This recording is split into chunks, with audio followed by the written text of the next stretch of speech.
Hi. I'm sure if you actually were paying attention, you'd notice I dropped off the weird word of the day, but I will make a happy little January weird word song and sing it to you sometime this weekend.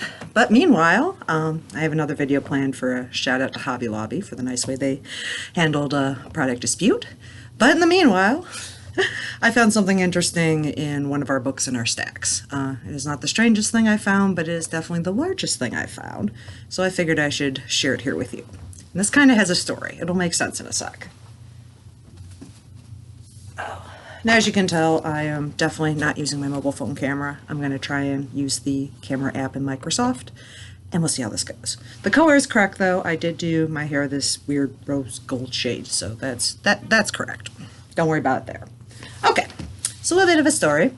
I went downstairs to get this copy of Moral Minds because I wanted to read about ethics.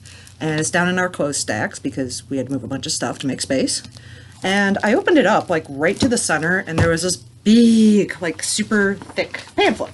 I'm not going to show you the sides, but it looked like this.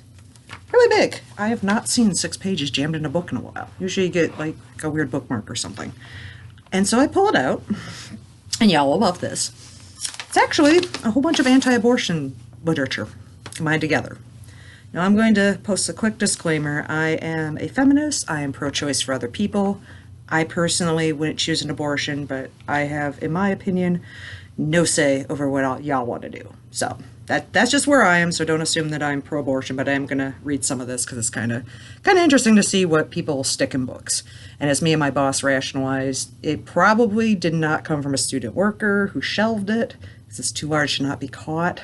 So I assume someone is roaming our stacks down in the ethics areas like, I'm going to jam these tracts in every single one of the ethics books in hopes somebody who is pregnant will not have an abortion. Which I'll admit is very ambitious. Okay, so this is the top page. And I know y'all ain't going to be able to read it, so I'm just going to read selections. Trust me, the selections are worth it. And it just introduces itself. Don't be another statistic in the abortion industry. They aren't giving you the help you really need. You are just another dollar sign to them. Be a generation of givers and keepers. Stand strong in your convictions. Be true. Listen to your own heart, your own calling. You are our future generation of promise. Don't let them do it to you. And then in the middle, it's got like this whole no, no, no, say no to abortion.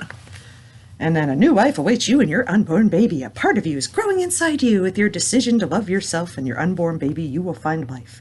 There are people out there who will help you. Please give life a chance. Just say no to abortion. I'm sorry, this is like a Nancy Reagan slogan. I'm hoping this is more recent than that. Help a friend to do the same. Be strong and believe in yourself. You can do anything you believe in. And then right at the bottom, it's got a little like adult content note. So as you keep going, this is page 1, and I don't know why it's stapled on the right-hand side. That's kind of odd, too. So the next page is this lovely description of partial birth abortion, which I will not read to you. If you want to find out how awful that is, feel free to go Google. Again, I would not agree to have an abortion for myself, and I kind of not a fan of partial birth abortion, but that's just me. So nice, fun description of that with fun little dead baby image pictures. And then, go look for pregnancy help in your yellow pages. I'm sure you'll find things. Again, I'm not going to read this super long one. We have a nice article from '96 about the RU486 after, what was it, not the birth control pill, the abortion pill. It's not the over-the-counter one that we have now. It's actually, you had to, induce it and then come back, and it talks about the whole procedure, and that can raise breast cancer. And then it goes into this, this one last paragraph is all I'm going to read because this is kind of an editorial portion. Women in this country never cease to amaze me. The ones who are being used as guinea pigs are the women who insist on having reproductive rights and choices. They choose to rid themselves of an unwanted pregnancy, a tiny, harmless child formed in their own image, while demanding to have access to chemicals and procedures that have proven to be harmful and even deadly.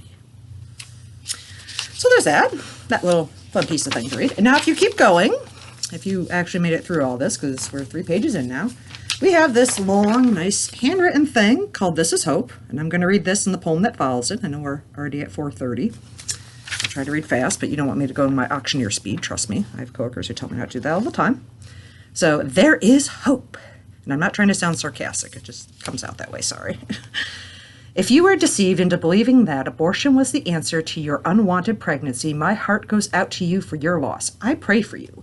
Jesus knocks at the door of your heart. He wants to heal you from your pain and sorrow. He did not come into this world to condemn you, but to save you. He loves you so much. Underlines with happy little hearts. No matter where you are, no matter what you've done and whether you've been, Jesus will forgive you all your sins. Totally true. You must ask him to forgive you. Here's a little prayer for you, which is basically the confession prayer of, deliver me from your will, bring me to happiness sort of thing. And then following that, I'm sorry, it wasn't the poem immediately. It was the Jesus knocks at your door photo, which he talks about a little bit later. Like I said, I'm trying to condense this for you. And then this page, which may be the only page from this I keep, I'm debating about just because it has such a lovely drawing. So after you get through a little letter of advice, we have Luke 23:28, weep not for me, but weep for yourselves and for your children. And then, Father, forgive them, for they know not what they do. And then there's a caption up in this upper corner of this picture, which I'll read, and then I'll show you the picture. I know you're all dying to hear it.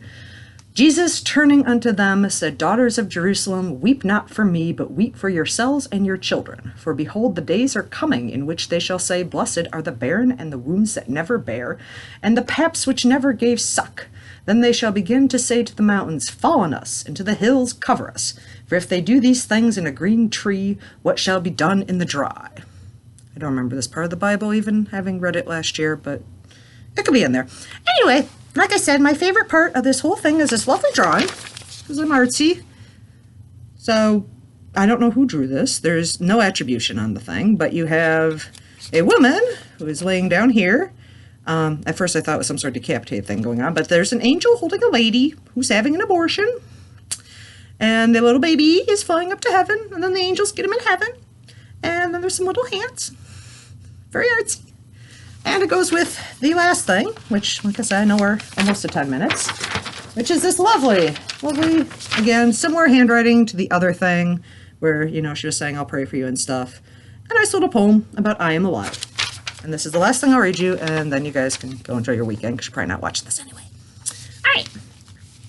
I am alive. I was just a little baby within my mother's womb. I loved to hear her singing that special little tune. I always felt so safe beneath my mother's heart. I'd hear it beating softly. I never wanted us to part. Sometimes I'd hear her crying. I'd feel so bad inside. I wish I could have told her how much I loved her so. How does a baby let her mother know? Actually, that should have been broken on two different ones. Sorry.